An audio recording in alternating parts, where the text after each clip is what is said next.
ಎಲ್ಲರಿಗೂ ನಮಸ್ಕಾರ ಸ್ನೇಹಿತರೆ. ಮೌನ ಮನಸ್ಸನ್ನ ಶುದ್ಧ ಮಾಡುತ್ತದೆ, ಸ್ನಾನ ದೇಹವನ್ನು ಶುದ್ಧ ಮಾಡುತ್ತದೆ, ಪ್ರಾರ್ಥನೆ ಆತ್ಮವನ್ನು ಶುದ್ಧಿ ಮಾಡುತ್ತದೆ, ಒಂದು ಕ್ಷಮೆ ಸಂಬಂಧವನ್ನು ಶುದ್ಧಿ ಮಾಡುತ್ತದೆ. ಮೀನರಾಶಿಯವರಿಗೆ ಯಾವೆಲ್ಲ ಸ್ವಭಾವ ಇರುತ್ತದೆ, ಮೀನರಾಶಿಯವರ ಮುಂದಿನ ಜೀವನವನ್ನು ಹೇಗೆಲ್ಲ ನಡೆಸುತ್ತಾರೆ, ಮೀನರಾಶಿಯವರಿಗೆ ಹಣಕಾಸಿನ ವಿಚಾರದಲ್ಲಿ ಹೇಗೆಲ್ಲ ಅನುಕೂಲತೆಗಳಿರುತ್ತವೆ, ಮೀನರಾಶಿಯವರ ನಡತೆ ಹಾಗೂ ಸ್ವಭಾವ ಹೇಗಿರುತ್ತದೆ, ಮೀನರಾಶಿಯವರಿಗೆ ವಿದ್ಯಾಭ್ಯಾಸ ಕುರಿತು ಮುಂದಿನ ಜೀವನ ಹೇಗಿರುತ್ತದೆ, ಮೀನರಾಶಿಯವರು ಇವರ ಕುಟುಂಬವನ್ನು ಹೇಗೆಲ್ಲ ನಿಭಾಯಿಸುತ್ತಾರೆ, ಮೀನರಾಶಿಯವರ ಮನಸ್ಸಿನಲ್ಲಿರುವಂಥ ಅವ್ಯಕ್ತ ಭಯ ಯಾವುದು ಎಂಬುದರ ಬಗ್ಗೆ ಈ ವಿಡಿಯೋದಲ್ಲಿ ತಿಳಿಸಿಕೊಡಲಿದ್ದೇನೆ. ಈ ಎಲ್ಲ ವಿಚಾರಗಳ ಬಗ್ಗೆ ಈ ವಿಡಿಯೋದಲ್ಲಿ ಮೀನರಾಶಿಯವರ ಸಂಪೂರ್ಣ ಮಾಹಿತಿಯನ್ನು ತಿಳಿಯೋಣ ಬನ್ನಿ. ಅದಕ್ಕೂ ಮೊದಲು ನೀವೇನಾದರೂ ದೇವರು ಮತ್ತು ಜ್ಯೋತಿಷ್ಯ ಶಾಸ್ತ್ರವನ್ನು ನಂಬೋರಾದರೆ ಈ ವಿಡಿಯೋಗೆ ಈಗಲೇ ಲೈಕ್ ಮಾಡಿ ಮತ್ತು ತಪ್ಪದೇ ನಮ್ಮ ಚಾನಲ್ಗೆ ಸಬ್ಸ್ಕ್ರೈಬ್ ಮಾಡಿಕೊಳ್ಳಿ. ಭಯ ಎನ್ನುವುದು ಮನುಷ್ಯನ ಸಹಜ ಗುಣ. ಒಬ್ಬೊಬ್ಬರಿಗೆ ಒಂದೊಂದು ವಿಚಾರದ ಬಗ್ಗೆ ಭಯ ಆತಂಕವಿರುತ್ತದೆ. ಮತ್ತೆ ಕೆಲವರು ಭವಿಷ್ಯತ್ ಕಾಲದ ಬಗ್ಗೆ ಅತಿಯಾಗಿ ಯೋಚನೆ ಮಾಡಿ ಭಯಪಡುತ್ತಾರೆ. ಜನ್ಮಕುಂಡಲಿಯ 6, 8, 12ನೇ ಭಾವದಿಂದ ನಿಮ್ಮ ಭಯದ ಮೂಲ ಕಾರಣಗಳನ್ನು ಕಂಡುಹಿಡಿಯಬಹುದು. 6ನೇ ಭಾವದಿಂದ ರೋಗ, ಋಣ, ಶತ್ರುಗಳ ಭಯವಿದ್ದರೆ 8ನೇ ಭಾವದಿಂದ ನಿಮ್ಮ ಜೀವನದಲ್ಲಿ ಘಟಿಸುವಂಥ ಆಕಸ್ಮಿಕ ಘಟನೆಗಳ ಭಯವನ್ನು ವಿಶ್ಲೇಷಣೆ ಮಾಡಬಹುದು. 12ನೇ ಭಾವದಿಂದ ವಸ್ತುಗಳನ್ನು, ಸಂಬಂಧಗಳನ್ನು ಕಳೆದುಕೊಳ್ಳುವಂಥ ಭಯವಿರುತ್ತದೆ. ಕಾಲಪುರುಷನ ಕುಂಡಲಿಯಲ್ಲಿ ಮೀನರಾಶಿ 12ನೇ ರಾಶಿಯಾಗಿದೆ. ಈ ರಾಶಿಯ ಅಧಿಪತಿ ಗುರುಗ್ರಹ. ಪಂಚತತ್ವಗಳ ಪ್ರಕಾರ ಮೀನರಾಶಿ ಜಲತತ್ವ ರಾಶಿ. ಪಂಚಮಾಧಿಪತಿ ಚಂದ್ರಗ್ರಹ, ನವಮಾಧಿಪತಿ ಮಂಗಳ ಗ್ರಹ. ಗುರುಗ್ರಹ ಎಂದರೆ ಜ್ಞಾನಕಾರಕ, ಸಂತಾನಕಾರಕ, ಧನಕಾರಕ, ಆತ್ಮವಿಶ್ಲೇಷಣೆಗೆ ಕಾರಕ, ಜವಾಬ್ದಾರಿಗಳಿಗೆ ಕಾರಕ ಗ್ರಹ. ಚಂದ್ರಗ್ರಹ ಎಂದರೆ ಮಾತೃಕಾರಕ, ಭಾವನೆಗಳಿಗೆ ಭಯಕ್ಕೆ ಕಾರಕ ಗ್ರಹ. ಮನಸ್ಸಿನ ಗುಪ್ತ ಚಿಂತನೆ, ಮನಸ್ಸಿನ ಚಂಚಲತೆಗೆ ಕಾರಕ ಗ್ರಹವಾಗಿದೆ. ಮಂಗಳ ಗ್ರಹ ಶಕ್ತಿ, ನೇತೃತ್ವ, ಕ್ರೋಧ, ಹಠ, ನಿಷ್ಠೆ, ಸಾಹಸಕ್ಕೆ ಪ್ರತೀಕ ಗ್ರಹ.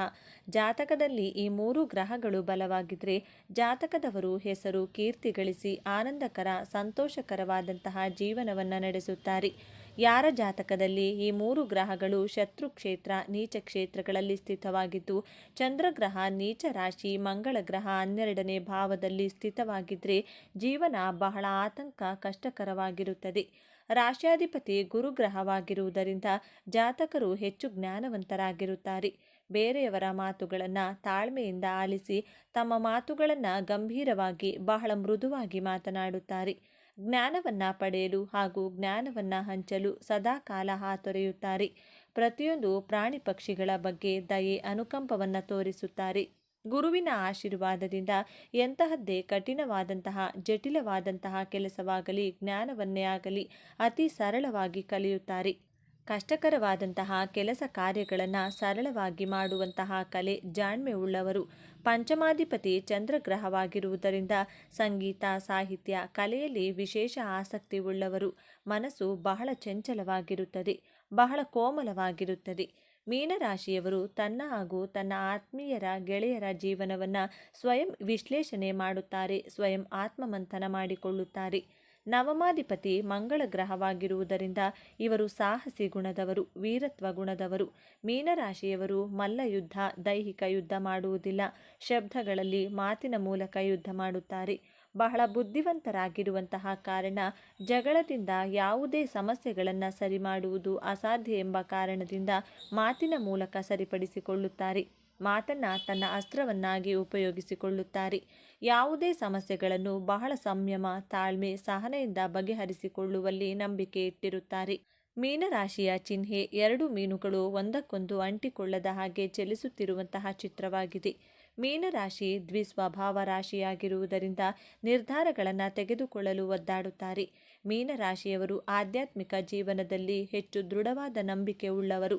ಮೀನರಾಶಿಯವರು ತನ್ನ ಜೀವನ ಸಂಗಾತಿಗೆ ಹೆಚ್ಚು ಪ್ರಾಮುಖ್ಯತೆ ಕೊಡುವವರು. ಕರುಣೆ, ದಯೆ, ಕ್ಷಮಾಗುಣ 12 ರಾಶಿಗಳಲ್ಲಿ ಹೋಲಿಸಿದರೆ ಮೀನರಾಶಿಯವರಿಗೆ ಹೆಚ್ಚಾಗಿ ಕಾಣಬಹುದು. ಜಲತತ್ವ ರಾಶಿಯಾಗಿರುವುದರಿಂದ ಹೊಂದಿಕೊಳ್ಳುವಂತಹ ಸ್ವಭಾವ ನೀರಿನಷ್ಟೇ ಸರಳ, ಶುದ್ಧವಾಗಿರುತ್ತದೆ. ಇವರ ವಿಚಾರ, ಮಾತನಾಡುವಂತಹ ರೀತಿ, ಯೋಚಿಸುವಂತಹ ರೀತಿ, ಇವರ ಕಾರ್ಯವೈಖರಿ, ಇವರು ನೋಡುವ ನೋಟಗಳಲ್ಲಿ ವಿಶೇಷತೆ, ಸರಳತೆಯನ್ನು ಕಾಣಬಹುದು. ಎಷ್ಟೇ ಕಷ್ಟಕರವಾದಂತಹ, ಕ್ಲಿಷ್ಟಕರವಾದಂತಹ ಕೆಲಸವನ್ನು ಕೊಟ್ಟರೂ ಕ್ಷಣ ಮಾತ್ರದಲ್ಲಿಯೇ ಅತಿ ಸುಲಭವಾಗಿ ಮಾಡಿ ಮುಗಿಸುತ್ತಾರೆ. ನೀರಿನ ವೇಗಕ್ಕೆ ದೊಡ್ಡ ದೊಡ್ಡ ಪ್ರಾಣಿಗಳು ವಸ್ತುಗಳು ಮುಳುಗಿ ಹೋದರೂ ಮೀನು ಮಾತ್ರ ಬಹಳ ಸರಳವಾಗಿ ಈಜುವಂತಹ ರೀತಿ ಇವರ ವ್ಯಕ್ತಿತ್ವ ಇರುತ್ತದೆ. ಮೀನರಾಶಿಯವರ ಗುಣವೆಂದರೆ ಯಾರನ್ನಾದರೂ ಬಹಳ ಬೇಗ ನಂಬುತ್ತೀರಾ. ದೇವರನ್ನು ನಂಬುವಷ್ಟೇ ಮನುಷ್ಯರನ್ನ ನಂಬಿ ಮೋಸ ಹೋಗ್ತಾರೆ. ಇವರ ಸಂಬಂಧಗಳಿಗೆ ವಿಶ್ವಾಸ ದ್ರೋಹವಾದಾಗ ಮೌನಕ್ಕೆ ಶರಣಾಗುತ್ತಾರೆ. ಯಾರ ಜೊತೆಗೂ ಸೇರದೆ ತನ್ನಷ್ಟಕ್ಕೆ ಒಂಟಿಯಾಗಿ ಇರುವ ಗುಣ. ಈ ಸಮಾಜಕ್ಕೆ ಅಹಂಕಾರಿಯಂತೆ ಕಾಣುತ್ತಾರೆ. ಈ ಸಮಾಜದವರು ಮೀನರಾಶಿಯವರ ಮಾನಸಿಕವಾಗಿ ಶೋಷಣೆ ಮಾಡುತ್ತಾರೆ. ನೀವು ನಿಮ್ಮ ಜೀವನ ಸಂಗಾತಿ ಆತ್ಮೀಯರ ಬಗ್ಗೆ ಹೆಚ್ಚು ಚಿಂತೆ ಕಾಳಜಿಯನ್ನು ವಹಿಸುತ್ತೀರಾ. ತುಂಬ ಪ್ರೊಟೆಕ್ಟಿವ್ ಆಗಿರುತ್ತೀರಾ.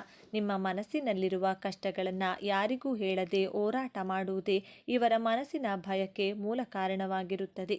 ನಿರಂತರ ಪ್ರಯತ್ನ ಮಾಡುತ್ತಾ ನಾನು ಈ ಪ್ರಯತ್ನದಲ್ಲಿ ಸೋತು ಹೋದರೆ ನನ್ನ ಜೀವನ ಸಂಗಾತಿಯ ಮೇಲೆ ನನ್ನ ಕುಟುಂಬದವರ ಮೇಲೆ ಯಾವ ಕೆಟ್ಟ ಪ್ರಭಾವವೂ ಬೀರಬಾರದು, ಅವರ ಗೌರವಕ್ಕೆ ಧಕ್ಕೆ ಬರಬಾರದು, ನನ್ನ ಜೀವನ ಸಂಗಾತಿ ನನ್ನಿಂದ ಯಾವತ್ತಿಗೂ ದೂರವಾಗಬಾರದು ಎಂಬ ಅವ್ಯಕ್ತ ಭಯವಿರುತ್ತದೆ.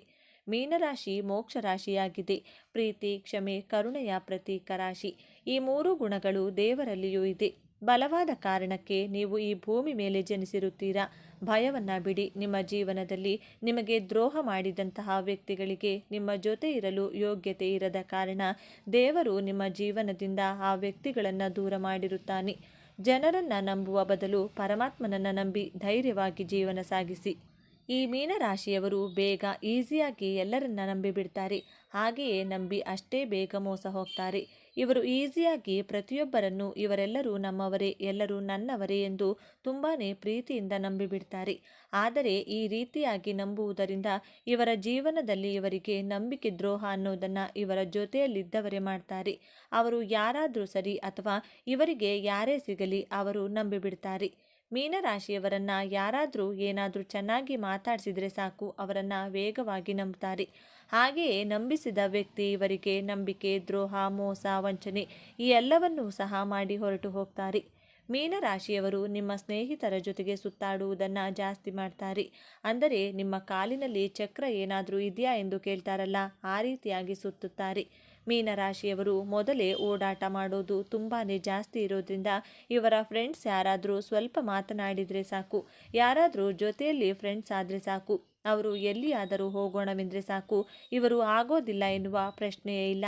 ಈ ರೀತಿಯಾಗಿ ಈ ಮೀನರಾಶಿಯವರು ಓಡಾಟ ಅನ್ನೋದನ್ನು ಜಾಸ್ತಿ ಮಾಡ್ತಾರೆ. ಅವರ ಕೆಲಸಗಳನ್ನು ಬಿಟ್ಟು ಫ್ರೆಂಡ್ಸ್ಗಳ ಜೊತೆ ಜಾಸ್ತಿ ಸುತ್ತಾಡೋದು ಮಾಡ್ತಾರೆ. ಅಷ್ಟು ಹೃದಯವಂತರು. ಮೀನರಾಶಿಯವರು ಇವರು ಕುಟುಂಬದವರಿಗೆ ಅಥವಾ ಯಾರಾದರೂ ಪರಿಚಯ ಆದರೆ ಅವರನ್ನು ನಂಬಿಬಿಡ್ತಾರೆ. ಅವರಿಗಾಗಿ ಅತಿ ಹೆಚ್ಚು ಹಣವನ್ನು ಖರ್ಚು ಮಾಡ್ತಾರೆ. ಯಾರಾದರೂ ಹಣವನ್ನು ಸಹಾಯ ಕೇಳಿದರೆ ಇವರಿಂದ ಎಷ್ಟಾಗುತ್ತೋ ಅಷ್ಟು ಸಹಾಯ ಮಾಡೇ ಮಾಡ್ತಾರೆ. ಈ ರಾಶಿಯವರಿಗೆ ಹಣಕ್ಕಿಂತ ಜನ ಮುಖ್ಯ ಎಂದು ನಂಬುತ್ತಾರೆ. ಮೀನರಾಶಿಯವರು ಹೆಚ್ಚು ಓಡಾಡ್ತಾರೆ ಎಂದರೆ ಖರ್ಚು ಜಾಸ್ತಿನೇ ಇರುತ್ತದೆ ಅಲ್ವಾ. ಹಾಗಾಗಿ ಈ ಮೀನರಾಶಿಯವರು ತಮ್ಮ ಖರ್ಚುಗಳ ಬಗ್ಗೆ ಸ್ವಲ್ಪ ನಿಯಂತ್ರಣ ಅನ್ನೋದನ್ನು ಇಟ್ಕೋಬೇಕು. ಈ ಮೀನರಾಶಿಯವರು ಇವರ ಜೀವನದಲ್ಲಿ ಸಾಧನೆ ಮಾಡಲೇಬೇಕೆಂದು ಹೋರಾಟ ಮಾಡೋದೇ ಜಾಸ್ತಿ. ಇವರು ಓಡಾಡ್ತಾರೆ ಅಂದರೆ ಇವರು ಸುಖ ಸುಮ್ಮನೆ ಖಾಲಿ ಪೋಲಿ ಬಿದ್ದು ಓಡಾಡಲ್ಲ. ಇವರು ತಮ್ಮ ಜೀವನದಲ್ಲಿ ಏನಾದರೂ ಸಾಧನೆ ಮಾಡಲೇಬೇಕು ಎನ್ನುವ ಗುರಿಯನ್ನು ಇಟ್ಕೊಂಡಿರ್ತಾರೆ. ಕಷ್ಟಪಟ್ಟು ದುಡಿಯಬೇಕು ಎನ್ನುವ ಆಲೋಚನೆ ಇಟ್ಕೊಂಡು ಒಂದು ಸ್ಥಳದಿಂದ ಇನ್ನೊಂದು ಸ್ಥಳಕ್ಕೆ ಹೋಗಿ ಕಷ್ಟಪಟ್ಟು ದುಡಿಯುವ ಮಾರ್ಗವನ್ನು ನೋಡಿಕೊಂಡು ಈ ಮೀನರಾಶಿಯವರು ತುಂಬಾ ಓಡಾಡೋದು ಮಾಡ್ತಾರೆ. ಹಾಗಾಗಿ ಇವರ ಜೀವನದಲ್ಲಿ ಸಕ್ಸಸ್ ಅನ್ನೋದನ್ನು ಬಹು ಬೇಗ ಕಾಣ್ತಾರೆ ಎಂದು ಹೇಳ್ಬೋದು. ಒಟ್ಟಿನಲ್ಲಿ ಮೀನರಾಶಿಯವರು ತುಂಬ ಓಡಾಡ್ತಾರೆ, ಕಷ್ಟಪಟ್ಟು ದುಡಿತಾರೆ. ದುಡಿದ ಹಣವನ್ನು ಸ್ವಲ್ಪ ಸಹಾಯ ಮಾಡ್ತಾರೆ. ಉಳಿದ ಹಣವನ್ನು ಕುಟುಂಬಕ್ಕಾಗಿ ಮೀಸಲಿಡ್ತಾರೆ. ಎಲ್ಲ ರೀತಿಯ ಆನಂದವನ್ನು ಅನುಭವಿಸುತ್ತಾರೆ. ನಿಜಕ್ಕೂ ನೀವು ಅದೃಷ್ಟವಂತರೆಂದೇ ಹೇಳ್ಬೋದು. ಯಶಸ್ಸಿಗಾಗಿ ಸಾಗರದ ಆಳಕ್ಕೆ ತಲುಪಿ ತಮ್ಮದೇ ಆದ ದಾರಿಯನ್ನು ನಿರ್ಮಿಸಿಕೊಳ್ಳುವ, ಪ್ರಪಂಚದ ನೋವನ್ನೆಲ್ಲ ತನ್ನೊಳಗೆ ಇಟ್ಕೊಂಡು ಮುಗುಳು ನಗುವ ಮುಖವಾಡ ಧರಿಸುವ, ಶಿಸ್ತಿನ ಸಿಪಾಯಿಯಂತೆ ಕಾಣುವ, ಆದರೆ ಹೃದಯದಲ್ಲಿ ಪ್ರೀತಿಯ ಮಹಾಸಾಗರವನ್ನೇ ಬಚ್ಚಿಟ್ಟುಕೊಂಡಿರುವ ವ್ಯಕ್ತಿಗಳೇ ಮೀನರಾಶಿಯವರು. ಮೀನರಾಶಿಯ ಬಂಧುಗಳೇ, ನೀವು ಈಗ ನೋಡ್ತಾ ಇರುವ ಈ ವಿಡಿಯೋ ಆಕಸ್ಮಿಕವಾಗಿ ನಿಮ್ಮ ಮುಂದೆ ಬಂದಿಲ್ಲ.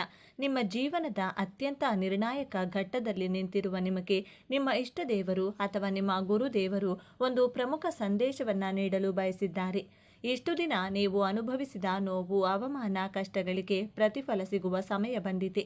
ನಿಮ್ಮ ಜೀವನದ ದಿಕ್ಕು ಯಶಸ್ಸಿನ ಉತ್ತುಂಗಕ್ಕೆ ಇರುತ್ತದೆ ಅಥವಾ ಮತ್ತೆ ಪಾತಾಳಕ್ಕೆ ಕುಸಿಯುತ್ತದೆ. ಈಗ ನಿಮ್ಮ ಭವಿಷ್ಯವನ್ನು ನಿರ್ಧರಿಸಲಿವೆ. ಈ ಸಮಯದಲ್ಲಿ ನಿಮಗೆ ಎದುರಾಗಲಿರುವ ದೊಡ್ಡ ಕಠಿಣ ಸವಾಲು ಯಾವುದು? ಆದ್ದರಿಂದ ನೀವು ಪಾರಾಗುವುದು ಹೇಗೆ?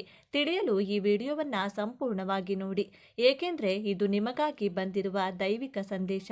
ಹಾಗೆ ಜೈ ಗುರು ರಾಘವೇಂದ್ರ ಎಂದು ಕಮೆಂಟ್ ಮಾಡಿ, ಹಾಗೆ ವಿಡಿಯೋಗೆ ಲೈಕ್ ಮಾಡಿ. ಮೊದಲಿಗೆ ಇಷ್ಟು ದಿನ ನೀವು ಕಷ್ಟಪಟ್ಟಿದ್ದು ಯಾಕೆ ಎಂದು ತಿಳಿಯೋಣ. ಕಳೆದ ಕೆಲವು ವರ್ಷಗಳಿಂದ ವಿಶೇಷವಾಗಿ ಶನಿ ಪ್ರಭಾವದಿಂದ ನೀವು ಅನುಭವಿಸಿದ ಯಾತನೆ ಅಷ್ಟಿಷ್ಟಲ್ಲ. ಮೀನರಾಶಿಯವರೇ, ನೀವು ಅತಿ ಸೂಕ್ಷ್ಮ ಮನಸ್ಸಿನವರು. ಬೇರೆಯವರ ಸಣ್ಣ ನೋವನ್ನು ಕೂಡ ಸಹಿಸಿಕೊಳ್ಳುವುದಿಲ್ಲ. ಆದರೆ ನಿಮಗೆ ನಿರಂತರವಾಗಿ ನೋವು, ಮೋಸ ಮತ್ತು ಒಂಟಿತನ ಕಾಡಿದೆ. ಹೇಳಿಕೊಳ್ಳಲಾಗದ ನೋವು, ಕಾರಣವೇ ಇಲ್ಲದ ಅಪವಾದಗಳು. ನೀವು ಒಳ್ಳೆಯದನ್ನೇ ಬಯಸಿದರೂ ಜನ ನಿಮ್ಮನ್ನ ತಪ್ಪು ತಿಳಿದುಕೊಂಡರು. ನಿಮ್ಮ ಒಳ್ಳೆತನವನ್ನೇ ಅಸ್ತ್ರವಾಗಿ ಬಳಸಿಕೊಂಡು ನಿಮಗೆ ಮೋಸ ಮಾಡಿದರು. ಆರ್ಥಿಕವಾಗಿ ಎಷ್ಟೊಂದು ಕಷ್ಟ ಎದುರಿಸಿದ್ದೀರಿ ಎಂದರೆ ರಾತ್ರಿ ಮಲಗುವಾಗ ಕಣ್ಣೀರು ಹಾಕದೆ ನೀವು ಮಲಗಿದ ದಿನಗಳೇ ಕಡಿಮೆ. ನಿಮ್ಮದಲ್ಲದ ತಪ್ಪಿಗೆ ನೀವು ಅವಮಾನ ಎದುರಿಸಬೇಕಾಯಿತು. ನೀವು ಪ್ರಾಣಕ್ಕಿಂತ ಹೆಚ್ಚಾಗಿ ನಂಬಿದವರೇ ನಿಮಗೆ ಬೆನ್ನಿಗೆ ಚೂರಿ ಹಾಕಿದರು. ಇದಕ್ಕೆಲ್ಲ ಕಾರಣ ಏನು? ನಿಮ್ಮ ಪ್ರಯತ್ನದಲ್ಲಿ ಯಾವುದೇ ದೋಷವಿರಲಿಲ್ಲ. ಆದರೆ ನಿಮ್ಮ ರಾಶಿಯ ಮೇಲೆ ಗ್ರಹಗಳ ಹಿಡಿತ ನಿಮ್ಮನ್ನ ಅಕ್ಷರಶಃ ಹಿಂಡಿ ಇಪ್ಪೆ ಮಾಡಿತ್ತು. ಇದು ನಿಮ್ಮ ಜೀವನದ ಒಂದು ಅಗ್ನಿ ಪರೀಕ್ಷೆಯಾಗಿತ್ತು. ದೇವರು ನಿಮ್ಮನ್ನ ಶುದ್ಧ ಚಿನ್ನವಾಗಿ ಮಾಡಲು ಇಷ್ಟೆಲ್ಲ ಪರೀಕ್ಷೆಗಳನ್ನು ಕೊಟ್ಟನು. ಆದರೆ ಆ ಕಷ್ಟದ ದಿನಗಳು, ಆ ಕರಾಳ ಅಧ್ಯಾಯ ಈಗ ಮುಗಿಯುವ ಹಂತಕ್ಕೆ ಬಂದಿದೆ. ಹೌದು, ಈ ಸಮಯವನ್ನ ನಿಮ್ಮ ಜೀವನದ ಸುವರ್ಣ ಯುಗ ಎಂದು ಬರೆದಿಟ್ಟುಕೊಳ್ಳಿ. ನಿಮ್ಮ ರಾಶ್ಯಾಧಿಪತಿಯಾದ ಗುರುಬಲದ ಸಂಪೂರ್ಣ ಕೃಪೆ ಮತ್ತು ನೀವು ಪಟ್ಟ ಶ್ರಮಕ್ಕೆ ಶನಿ ಮಹಾತ್ಮನು ಈಗ ಪ್ರತಿಫಲವನ್ನು ನೀಡಲು ಸಿದ್ಧನಾಗಿದ್ದಾನೆ. ನಿಮ್ಮ ಜೀವನದ ಪ್ರತಿಯೊಂದು ಕ್ಷೇತ್ರವೂ ಹೇಗೆ ಅದ್ಭುತವಾಗಿ ಬದಲಾಗುತ್ತದೆ ಎಂದು ಈಗ ಒಂದೊಂದಾಗಿ ನೋಡೋಣ. ಮೊದಲನೆಯದಾಗಿ, ನಿಮ್ಮ ವೃತ್ತಿ ಜೀವನ. ಎಷ್ಟೋ ದಿನಗಳಿಂದ ಒಂದೇ ಜಾಗದಲ್ಲಿ ಕೂತು ನಿಮ್ಮಲ್ಲಿರುವ ಪ್ರತಿಭೆಗೆ ಮತ್ತು ಜ್ಞಾನಕ್ಕೆ ತಕ್ಕ ಬೆಲೆ ಸಿಗಲಿಲ್ಲ. ಎಷ್ಟೇ ಪ್ರಾಮಾಣಿಕವಾಗಿ ದುಡಿದರೂ ನಿಮಗೆ ಪ್ರಶಂಸೆ ಸಿಗಲಿಲ್ಲ. ಆದರೆ ಈ ಉತ್ತಮ ಸಮಯದಲ್ಲಿ ಗ್ರಹಗಳ ಸಂಚಾರವು ನಿಮ್ಮ ವೃತ್ತಿ ಸ್ಥಾನವನ್ನು ಅತ್ಯಂತ ಬಲಪಡಿಸುತ್ತಿದೆ. ಯಾರು ನಿಮ್ಮನ್ನ ಕಡೆಗಣಿಸಿದ್ದರೂ ಅವರೇ ನಿಮ್ಮ ಬಳಿ ಸಲಹೆ ಕೇಳಿ ಬರುವ ಸಮಯವಿದು. ಅನಿರೀಕ್ಷಿತವಾಗಿ ಒಂದು ದೊಡ್ಡ ಜವಾಬ್ದಾರಿ ಅಥವಾ ನೀವು ವರ್ಷಗಳಿಂದ ಕಾಯುತ್ತಿದ್ದ ಕೆಲಸ ನಿಮ್ಮ ಕೈ ಸೇರಲಿದೆ. ನಿಮ್ಮ ಸೃಜನಶೀಲತೆಗೆ ಈಗ ದೊಡ್ಡ ಮನ್ನಣೆ ಸಿಗಲಿದೆ. ಇನ್ನು ಉದ್ಯೋಗ ಬದಲಾವಣೆ ಮಾಡಬೇಕು ಅಂದುಕೊಂಡವರಿಗೆ ಈಗಿರುವ ಕೆಲಸ ಬಿಡಬೇಕಾ ಬೇಡವಾ ಎಂಬ ಮಹಾ ಗೊಂದಲದಲ್ಲಿದ್ದ ನಿಮಗೆ ಈ ಸಮಯ ಅತ್ಯಂತ ಶುಭ ಸಮಯ. ನಿಮಗೆ ಬರುವ ಹೊಸ ಉದ್ಯೋಗದ ಅವಕಾಶ ನೀವು ಕನಸಿನಲ್ಲೂ ನಿರೀಕ್ಷೆ ಮಾಡಿದ್ದಕ್ಕಿಂತ ದೊಡ್ಡ ಮಟ್ಟದಲ್ಲಿರುತ್ತದೆ. ಸಂಬಳ, ಹುದ್ದೆ ಎರಡರಲ್ಲೂ ದೊಡ್ಡ ಏರಿಕೆಯನ್ನು ಕಾಣುತ್ತೀರಿ. ವಿದೇಶಕ್ಕೆ ಹೋಗುವ ಪ್ರಯತ್ನದಲ್ಲಿದ್ದರೆ ವೀಸಾ ನಿರೀಕ್ಷೆಯಲ್ಲಿದ್ದವರಿಗೆ ಶುಭ ಸುದ್ದಿ ನಿಮ್ಮ ಕಿವಿಗೆ ಬೀಳಲಿದೆ. ಸರ್ಕಾರಿ ಉದ್ಯೋಗಕ್ಕಾಗಿ ಪರೀಕ್ಷೆ ಬರೆದು ಕಾಯುತ್ತಿರುವವರಿಗೆ ನಿಮ್ಮ ಹೆಸರು ಪಟ್ಟಿಯಲ್ಲಿ ಬರುವ ಸಾಧ್ಯತೆ ಸ್ಪಷ್ಟವಾಗಿ ಕಾಣಿಸುತ್ತಿದೆ. ಧೈರ್ಯವಾಗಿ ಮುನ್ನುಗ್ಗಿ, ಯಶಸ್ಸು ನಿಮ್ಮದೇ. ಎರಡನೆಯದಾಗಿ, ಶತ್ರುಗಳ ಕಾಟ ಮತ್ತು ಕೋರ್ಟು ಕಚೇರಿ.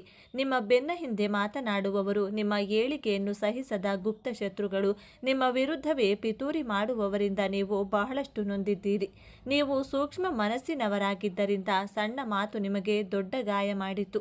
ಆದರೆ ಈ ಸಮಯದಲ್ಲಿ ನಿಮ್ಮ ರಾಶ್ಯಾಧಿಪತಿ ಗುರುವು ದೈವಿಕ ನ್ಯಾಯವನ್ನು ಒದಗಿಸುತ್ತಾನೆ. ಆ ಶತ್ರುಗಳು ತಾವಾಗಿಯೇ ನಾಶವಾಗುತ್ತಾರೆ. ಅವರ ನಿಜ ಬಣ್ಣ ಎಲ್ಲರ ಮುಂದೆ ಬಯಲಾಗುತ್ತದೆ. ನಿಮಗೆ ಕೆಟ್ಟದ್ದು ಬಯಸಿದವರು ಅವರೇ ದೊಡ್ಡ ಕಷ್ಟಕ್ಕೆ ಸಿಲುಕುವುದನ್ನು ನೀವು ನಿಮ್ಮ ಕಣ್ಣಾರೆ ಕಾಣುತ್ತೀರಿ. ನಿಮ್ಮ ಮೇಲಿದ್ದ ದೃಷ್ಟಿದೋಷ, ನಕಾರಾತ್ಮಕ ಶಕ್ತಿಗಳು ಸಂಪೂರ್ಣವಾಗಿ ದೂರವಾಗಲಿವೆ. ಇನ್ನು ಆಸ್ತಿ ವಿವಾದ, ಸುಳ್ಳು ಕೇಸುಗಳು ಅಥವಾ ವಿಚ್ಛೇದನದಂತಹ ಕೋರ್ಟು ಕಚೇರಿ ವಿಚಾರಗಳಲ್ಲಿ ಸಿಲುಕಿ ವರ್ಷಗಳಿಂದ ಅಲೆದು ನಿಮ್ಮ ಸಮಯ, ಹಣ ಮತ್ತು ಮಾನಸಿಕ ನೆಮ್ಮದಿ ಎಲ್ಲವೂ ಹಾಳಾಗಿತ್ತು. ಆದರೆ ಇದೀಗ ದೈವಿಕ ನ್ಯಾಯ ನಿಮ್ಮ ಪರವಾಗಿ ನಿಲ್ಲಲಿದೆ. ಕೇಸಿನಲ್ಲಿ ನಿಮಗೆ ಜಯ ಸಿಗುವುದು ನಿಶ್ಚಿತ. ನಿಮ್ಮ ಮೇಲಿದ್ದ ಅಪವಾದಗಳು ಸುಳ್ಳು ಎಂದು ಸಾಬೀತಾಗುತ್ತದೆ. ನಿಮ್ಮ ಆಸ್ತಿ, ನಿಮ್ಮ ಗೌರವ ನಿಮಗೆ ಮರಳಿ ಸಿಗಲಿದೆ. ಸಣ್ಣ ಸಣ್ಣ ವಿಷಯ ಜಗಳಗಳು, ಅನಗತ್ಯ ಮನಸ್ತಾಪ, ಇಬ್ಬರ ನಡುವೆ ಮೂರನೇ ವ್ಯಕ್ತಿಯ ಪ್ರವೇಶದಿಂದ ಸಂಬಂಧವು ಹಳಸಿ ಹೋಗಿತ್ತು. ವಿಚ್ಛೇದನದ ಅಂಚಿಗೆ ತಲುಪಿದ್ದೀರಿ. ಆದರೆ ಈ ಶುಭ ಸಮಯದಲ್ಲಿ ನಿಮ್ಮ ರಾಶ್ಯಾಧಿಪತಿ ಗುರುವು ನಿಮ್ಮಿಬ್ಬರ ನಡುವಿನ ಪ್ರೀತಿಯನ್ನ ಮತ್ತೆ ಚಿಗುರಿಸುತ್ತಾನೆ. ಗುರುಬಲದಿಂದಾಗಿ ನಿಮ್ಮ ನಡುವಿನ ಎಲ್ಲ ತಪ್ಪು ತಿಳುವಳಿಕೆಗಳು ದೂರವಾಗಿ ಅನ್ಯೋನ್ಯತೆ ಹೆಚ್ಚುತ್ತದೆ. ನಿಮ್ಮ ಸಂಬಂಧ ಮತ್ತೆ ಮೊದಲಿನಂತೆ ಮಧುರವಾಗಲಿದೆ. ಇನ್ನು ಮದುವೆಯಾಗದ ಮೀನರಾಶಿಯ ಯುವಕ ಯುವತಿಯರಿಗೆ ನಿಮಗೆ ಒಳ್ಳೆಯ ಸಂಬಂಧ ಕೂಡಿ ಬರಲಿದೆ. ನಿಮ್ಮ ಮದುವೆ ನಿಶ್ಚಯವಾಗುವ ಎಲ್ಲ ಸಂಭವವಿದೆ. ಹಾಗೆಯೇ ಸಂತಾನ ಭಾಗ್ಯಕ್ಕಾಗಿ ಎಷ್ಟೋ ವರ್ಷಗಳಿಂದ ಕಾಯುತ್ತಿದ್ದ ದಂಪತಿಗಳಿಗೆ ವೈದ್ಯರ ಬಳಿ ಅಲೆದು ಸಾಕಾಗಿ ಪೂಜೆ ವ್ರತಗಳನ್ನು ಮಾಡಿ ಕಣ್ಣೀರು ಹಾಕಿದ್ದೀರಿ. ನಿಮ್ಮ ಈ ನೋವಿನ ಕಣ್ಣೀರಿಗೆ ಈಗ ಬೆಲೆ ಸಿಗಲಿದೆ. ಸಂತಾನಕಾರಕನಾದ ಗುರುವು ನಿಮ್ಮ ಪಂಚಮ ಸ್ಥಾನವನ್ನು ಬಲಪಡಿಸುತ್ತಿದ್ದಾನೆ. ನಿಮ್ಮ ಮನೆಯಲ್ಲಿ ತೊಟ್ಟಿಲು ತೂಗುವ ಶುಭ ಸುದ್ದಿ ನಿಮ್ಮ ಕಿವಿಗೆ ಬೀಳಲಿದೆ. ನಿಮ್ಮ ಮಕ್ಕಳ ಹಠಮಾರಿತನ, ಓದಿನಲ್ಲಿ ಗಮನ ಇಲ್ಲದಿರುವುದು ಅಥವಾ ಅವರ ಆರೋಗ್ಯದ ಬಗ್ಗೆ ನಿಮಗೆ ದೊಡ್ಡ ಚಿಂತೆಯಾಗಿತ್ತು. ಅವರು ದಾರಿ ತಪ್ಪುತ್ತಿದ್ದಾರೆ ಎಂಬ ಭಯ ನಿಮ್ಮನ್ನು ಕಾಡುತ್ತಿತ್ತು. ಆದರೆ ಇದೀಗ ನಿಮ್ಮ ಮಕ್ಕಳಲ್ಲಿ ಅದ್ಭುತವಾದ ಸಕಾರಾತ್ಮಕ ಬದಲಾವಣೆಗಳನ್ನು ಕಾಣುತ್ತೀರಿ. ಅವರೇ ಜವಾಬ್ದಾರಿಯಿಂದ ಓದಲು ಪ್ರಾರಂಭಿಸುತ್ತಾರೆ. ಉನ್ನತ ಶಿಕ್ಷಣಕ್ಕಾಗಿ ಅವರು ಬಯಸಿದ ಕಾಲೇಜಿನಲ್ಲಿ ಸೀಟು ಸಿಗಲಿದೆ. ಅವರ ಆರೋಗ್ಯದಲ್ಲಿ ಚೇತರಿಕೆ ಕಂಡು ಅವರ ನಡವಳಿಕೆಯಲ್ಲಿ ಸಕಾರಾತ್ಮಕ ಬದಲಾವಣೆ ಕಂಡು ಸಮಾಜದಲ್ಲಿ ನಿಮಗೊಂದು ಹೆಮ್ಮೆ ಮತ್ತು ಗೌರವವನ್ನು ತಂದುಕೊಡುತ್ತಾರೆ. ನಿಮ್ಮ ಚಿಂತೆ ದೂರವಾಗಲಿದೆ. ಇದು ಅತ್ಯಂತ ಪ್ರಮುಖವಾದ ಬದಲಾವಣೆ. ನೀವು ನಂಬಿ ಕೊಟ್ಟ ಸಾಲ, ನಿಮ್ಮ ಒಳ್ಳೆಯತನವನ್ನೇ ಬಳಸಿಕೊಂಡು ಆಪ್ತರಿಗೆ ಕೊಟ್ಟ ಹಣ ವಾಪಸ್ ಬಾರದೆ ನೀವು ಮೋಸ ಹೋಗಿದ್ದೀರಿ. ಆ ಹಣ ಇನ್ನೇನು ಬರುವುದೇ ಇಲ್ಲ ಎಂದು ನೀವು ಕೈ ಚೆಲ್ಲಿದ್ದೀರಿ. ಆದರೆ ಈಗ ಯಾರು ನಿಮ್ಮಿಂದ ಹಣ ಪಡೆದಿದ್ದರೋ ಅವರೇ ನಿಮ್ಮನ್ನು ಹುಡುಕಿಕೊಂಡು ಬಂದು ನಿಮ್ಮ ಹಣವನ್ನು ವಾಪಸ್ ಕೊಡುವ ಚಮತ್ಕಾರ ನಡೆಯಲಿದೆ. ಇಷ್ಟೇ ಅಲ್ಲ, ಅನಿರೀಕ್ಷಿತ ಧನಾಗಮನ, ಆರ್ಥಿಕ ಸಂಕಷ್ಟದಿಂದ ತತ್ತರಿಸಿ ಹೋಗಿದ್ದ ನಿಮಗೆ ಈಗ ನೀವು ನಿರೀಕ್ಷೆ ಮಾಡದ ಮೂಲದಿಂದ, ಬಹುಶಃ ಹಳೆಯ ಹೂಡಿಕೆಯ ಮೂಲಕ ಅಥವಾ ಪಿತ್ರಾರ್ಜಿತ ಆಸ್ತಿಯ ಪಾಲು ದೊರೆಯುವ ಮೂಲಕ ದೊಡ್ಡ ಮೊತ್ತದ ಹಣದ ಹರಿವು ಬರಲಿದೆ. ನಿಮ್ಮ ಎಲ್ಲ ಸಾಲಗಳು ತೀರಿ ನೀವು ಸಾಲ ಮುಕ್ತರಾಗುವ ಸಮಯವಿದು. ಲಕ್ಷ್ಮೀದೇವಿಯು ನಿಮ್ಮ ಮನೆಯಲ್ಲಿ ಸ್ಥಿರವಾಗಿ ನೆಲೆಸುತ್ತಾಳೆ. ವ್ಯಾಪಾರ ವ್ಯವಹಾರದಲ್ಲಿ ಸತತ ನಷ್ಟ ಅನುಭವಿಸಿ ಇನ್ನೇನು ಮುಚ್ಚಿಬಿಡಬೇಕು ಎನ್ನುವ ಸ್ಥಿತಿಯಲ್ಲಿದ್ದ ನಿಮಗೆ ಈಗ ಪುನರ್ಜನ್ಮ ನೀಡಲಿವೆ. ನಿಮ್ಮ ವ್ಯಾಪಾರಕ್ಕೆ ಹೊಸ ಪಾಲುದಾರರು ಸಿಗಬಹುದು ಅಥವಾ ನಿಮ್ಮ ಒಂದು ಸೃಜನಶೀಲ ಆಲೋಚನೆ ದೊಡ್ಡ ಮಟ್ಟದಲ್ಲಿ ಯಶಸ್ಸು ಕಾಣಬಹುದು. ಗ್ರಾಹಕರ ಸಂಖ್ಯೆ ಹೆಚ್ಚಾಗಿ ನಿಮ್ಮ ಲಾಭವು 10 ಪಟ್ಟು ಹೆಚ್ಚಾಗಲಿದೆ. ಇಷ್ಟೆಲ್ಲ ಅದ್ಭುತ ಯಶಸ್ಸು, ಹಣ, ಗೌರವ, ಸಂಬಂಧಗಳು ಎಲ್ಲವೂ ನಿಮ್ಮದಾಗಲಿದೆ. ಆದರೆ ನಿಮ್ಮ ಮುಂದೆ ಒಂದು ಅತ್ಯಂತ ಕಷ್ಟಕರವಾದ ಸವಾಲು ಕೂಡ ಎದುರಾಗುವುದು. ಈ ಸವಾಲನ್ನು ನೀವು ಗೆಲ್ಲಲೇಬೇಕು. ಆಗ ಸವಾಲು ಹೊರಗಿನಿಂದ ಬರುವುದಿಲ್ಲ, ಅದು ನಿಮ್ಮ ಶತ್ರುಗಳಿಂದ ಬರುವುದಿಲ್ಲ, ಅದು ನಿಮ್ಮ ಒಳಗಿಂದಲೇ ಬರುತ್ತದೆ. ಆ ಸವಾಲೇ ನಿಮ್ಮ ಅತಿಯಾದ ಭಾವನಾತ್ಮಕ ಯೋಚನೆ ಮತ್ತು ಹಳೆಯದನ್ನೇ ನೆನೆಯುವುದು. ಹೌದು ಮೀನರಾಶಿಯವರೇ, ನಿಮ್ಮ ರಾಶ್ಯಾಧಿಪತಿ ಗುರು. ನೀವು ಜ್ಞಾನಿಗಳು, ದೈವ ಭಕ್ತರು, ಆದರೆ ನೀವು ಅತಿ ಹೆಚ್ಚು ಭಾವನಾತ್ಮಕ ಜೀವಿಗಳು. ನಿಮಗೆ ಯಾರು ಮೋಸ ಮಾಡಿದರೋ, ಯಾರು ನೋವು ಕೊಟ್ಟರೋ ಅದನ್ನೇ ಮತ್ತೆ ಮತ್ತೆ ನೆನೆದು ನಿಮ್ಮ ವರ್ತಮಾನವನ್ನು ಹಾಳು ಮಾಡಿಕೊಳ್ತೀರಿ. ಈಗ ಅನಿರೀಕ್ಷಿತ ಯಶಸ್ಸು, ಹಣ, ಅಧಿಕಾರ ನಿಮ್ಮ ಕೈಗೆ ಬಂದಾಗ ನೀವು ಮತ್ತೆ ಹಳೆಯ ನೋವುಗಳನ್ನೇ ನೆನೆಸುತ್ತಾ ಇದೆಲ್ಲ ನಿಜವೇ, ಇದು ನನ್ನ ಕೈತಪ್ಪಿ ಹೋಗುವುದೇ ಎಂದು ಅತಿಯಾಗಿ ಯೋಚಿಸಿ ಭಯಪಟ್ಟು ಬಂದ ಅವಕಾಶವನ್ನು ಪೂರ್ಣವಾಗಿ ಬಳಸಿಕೊಳ್ಳದೇ ಇರುವ ಅಪಾಯವಿದೆ. ಯಶಸ್ಸನ್ನು ಪಡೆಯುವುದು ಎಷ್ಟು ಮುಖ್ಯವೋ ಅದನ್ನು ಧೈರ್ಯದಿಂದ, ಸಂತೋಷದಿಂದ ಅನುಭವಿಸುವುದು ಅದಕ್ಕಿಂತಲೂ ಮುಖ್ಯ. ಹಾಗಾದರೆ ಈ ದೊಡ್ಡ ಸಮಸ್ಯೆಯಿಂದ ಪಾರಾಗುವುದು ಹೇಗೆ? ಈ ಯಶಸ್ಸನ್ನು ಶಾಶ್ವತವಾಗಿ ಉಳಿಸಿಕೊಳ್ಳುವುದು ಹೇಗೆ? ಪರಿಹಾರ ತುಂಬ ಸರಳವಾಗಿದೆ, ಆದರೆ ಇದನ್ನು ನೀವು ಅತ್ಯಂತ ಶ್ರದ್ಧೆಯಿಂದ ಪಾಲಿಸಬೇಕು. ನಿಮಗೆ ನೋವು ಕೊಟ್ಟವರನ್ನು ಮನಸ್ಸಿನಿಂದಲೇ ಕ್ಷಮಿಸಿಬಿಡಿ. ಅವರಿಗಾಗಿ ಅಲ್ಲ, ನಿಮ್ಮ ಮಾನಸಿಕ ಶಾಂತಿಗಾಗಿ. ಹಳೆಯ ಗಾಯವನ್ನು ಕೆರೆದು ನೋವು ಮಾಡಿಕೊಳ್ಳುವುದನ್ನು ಸಂಪೂರ್ಣವಾಗಿ ನಿಲ್ಲಿಸಿ. ನಿಮ್ಮ ರಾಶ್ಯಾಧಿಪತಿಯಾದ ಗುರುವಿನ ಕೃಪೆಗಾಗಿ ಪ್ರತಿ ಗುರುವಾರ ಹತ್ತಿರದ ದೇವಸ್ಥಾನಕ್ಕೆ, ವಿಶೇಷವಾಗಿ ದತ್ತಾತ್ರೇಯ, ಸಾಯಿಬಾಬಾ ಅಥವಾ ರಾಘವೇಂದ್ರ ಸ್ವಾಮಿಗಳ ಮಠಕ್ಕೆ ಹೋಗಿ, ಅಥವಾ ಹಸಿದವರಿಗೆ ಕಡಲೆಬೇಳೆ ಅಥವಾ ಬಾಳೆಹಣ್ಣನ್ನು ದಾನ ಮಾಡಿ. ಇದು ನಿಮ್ಮ ಮನಸ್ಸನ್ನು ಸ್ಥಿರವಾಗಿಸಿ ಭಾವನಾತ್ಮಕ ಒತ್ತಡದಿಂದ ಹೊರಬರುವ ಶಕ್ತಿ ನೀಡುತ್ತದೆ. ನಿಮಗೆ ಯಶಸ್ಸು ಸಿಕ್ಕಾಗ, ಹಣ ಬಂದಾಗ ಅದನ್ನು ತಲೆಗೆ ಏರಿಸಿಕೊಳ್ಳಬೇಡಿ. ತಕ್ಷಣ ನಿಮ್ಮ ಇಷ್ಟ ದೇವರನ್ನು ಅಥವಾ ಗುರುವನ್ನು ಮನಸ್ಸಿನಲ್ಲಿ ಸ್ಮರಿಸಿ, ಇದೆಲ್ಲ ನಿನ್ನ ಕೃಪೆ, ನನ್ನದಲ್ಲ ಎಂದು ಕೃತಜ್ಞತೆಯನ್ನು ಸಲ್ಲಿಸಿ. ಯಶಸ್ಸು ಬಂದಾಗ ತಲೆಬಾಗಿರಿ. ಈ ಒಂದು ವಿನಯವಂತಿಕೆ ನಿಮ್ಮ ಎಲ್ಲ ಭಾಗ್ಯವನ್ನು ನಿಮ್ಮ ಬಳಿಯೇ ಉಳಿಸುತ್ತದೆ. ಮೀನರಾಶಿಯವರೇ, ನಿಮ್ಮ ಜೀವನವನ್ನು ಸಂಪೂರ್ಣವಾಗಿ ಬದಲಾಯಿಸುವ ಶಕ್ತಿ, ನಿಮ್ಮ ವಿಜಯ ಆರಂಭವಾಗಲಿದೆ. ನೀವು ಅನುಭವಿಸಿದ ಪ್ರತಿಯೊಂದು ನೋವಿಗೂ ಈಗ ಪ್ರತಿಫಲ ಸಿಗಲಿದೆ. ನಿಮ್ಮ ಕಣ್ಣೀರು ಈಗ ಆನಂದ ಬಾಷ್ಪವಾಗಿ ಬದಲಾಗುವ ಸಮಯ ಬಂದಿದೆ. ನೆನಪಿಡಿ, ಈ ವಿಡಿಯೋ ನಿಮಗೆ ತಲುಪಿದ್ದು ಆಕಸ್ಮಿಕವಲ್ಲ. ಇದು ನಿಮ್ಮ ಇಷ್ಟ ದೇವರು ನಿಮಗೆ ನೀಡುತ್ತಿರುವ ಸ್ಪಷ್ಟ ಸಂದೇಶ. ಈ ಅದ್ಭುತ ಸಮಯವನ್ನು ಸದುಪಯೋಗಪಡಿಸಿಕೊಳ್ಳಿ. ನಿಮ್ಮ ಜೀವನದ ಹೊಸ ಅಧ್ಯಾಯಕ್ಕೆ ತಯಾರಾಗಿ. ನಿಮ್ಮ ನಂಬಿಕೆಯ ಸಂಕೇತವಾಗಿ ನಿಮ್ಮ ಜೀವನ ಬದಲಾಗಬೇಕು ಎನ್ನುವ ಸಂಕಲ್ಪದೊಂದಿಗೆ ತಪ್ಪದೆ ನಿಮ್ಮ ಕುಲದೇವರ ಅಥವಾ ನಿಮ್ಮ ಇಷ್ಟ ದೇವರ ಹೆಸರನ್ನು ಕಮೆಂಟ್ ಮಾಡಿ. ಆ ಭಗವಂತನು ನಿಮ್ಮನ್ನು ಸದಾ ಕಾಪಾಡಲಿ. ಸರ್ವೇ ಜನ ಸುಖಿನೋ ಭವಂತು. ಇದೇ ತರಹದ ಜ್ಯೋತಿಷ್ಯಕ್ಕೆ ಸಂಬಂಧಪಟ್ಟಂಥ ವಿಡಿಯೋ ನೋಡಲು ನಮ್ಮ ಚಾನಲ್ಗೆ ಸಬ್ಸ್ಕ್ರೈಬ್ ಆಗಿ. ಈ ವಿಡಿಯೋ ಲೈಕ್ ಮಾಡಿ, ಶೇರ್ ಮಾಡಿ. ಧನ್ಯವಾದಗಳು.